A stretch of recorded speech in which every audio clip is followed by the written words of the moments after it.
Magaca Iris waxa uu ka yimid hashtag-gii caanka ahaa Somali Rising. Waxaan isku daynay inaan si fudud u canbixino. Waxaan ku magacawnay waan kacaynaa iRising. Markaasna waxaan magacayna ka dhignay waan kacay iRise. Taasoo magacayna ka dhigtay si guud iRise Hub. Sida uu magacayna muujinayo, wax kasta oo aan ku qabanno shaqada Iris waxay kicinaysaa caqliyadda, adkaysiga iyo hal-abuurka ganacsiga ee ummadda Soomaaliyeed.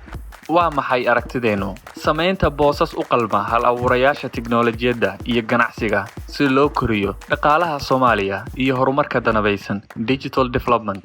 Waa sidee qaab dhismeedkeenu? Hawlaha iyo shaqooyinka ee Iris Hub waxaa si hufan uga shaqeeya koox khubaro ah oo si wanaagsan u yaqaana tiknoolajiyadda iyo horumarinta ganacsiga, kuwaasoo fadhigoodu yahay xarunta Iris Hub ee Muqdisho iyo dhammaan xafiisyadeena kale ee gobolada Soomaaliya. Waa maxay fariinteena howlgal?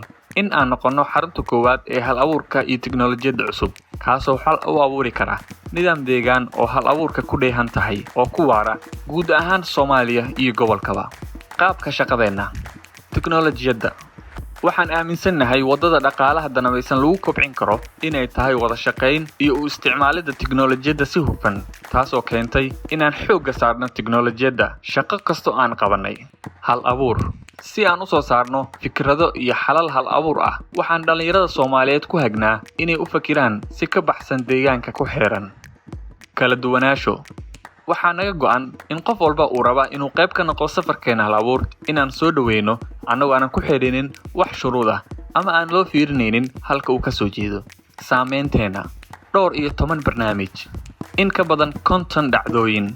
In ka badan 150 hal-abuur oo aan soo saarnay. Waxaan sii daynay in ka badan $400,000 oo aan ku taageernay hal-abuurada.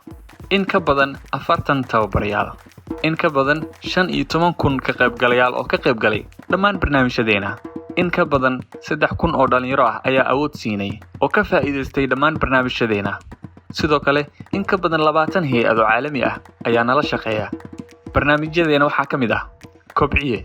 Waa barnaamij tababaro iyo xirfad dhis loogu sameynayo hal-abuurada iyo dhalinyarada fikradaha haysta si ay u helaan xirfad iyo aqoon dhammaystiran. Mimbar waa madal kobcisa garaadka dadweynaha. Waxay u taagan tahay awoodsiinta dhalinyarada Soomaaliyeed si loo siiyo fursad aqoon, xirfad iyo hal-abuurba, si loo helo hogaamiyaal cusub oo la yimaada siyaasad dhisan oo isbeddel wax ku ool ah dhalisa. Muqdisho Tech Summit. Shirweynaha tiknoolajiyadda Muqdisho Tech Summit waa madal sanadle ah looguna doodo mowduucyo kala duwan hadba markaas sida ay muhiimka u yihiin. Faryaamo waa madal online ah oo kulmid doonta dhalinyarada aqoonta iyo xirfadda leh iyo meelaha loogu baahan yahay xirfadaasi. Annagoo dhalinyarada bari doono aqoonta iyo xirfadda la xiriira ganacsiga iyo ilaalinta macaamiisha. Cabdicasiis Youth Center waa xarun dhalinyaro oo u adeegta bulshada, gaar ahaan haweenka iyo dhalinyarada. Waxayna ka helaan adeegyada kala duwan oo iskugu jira waxbarasho iyo xirfad abuur.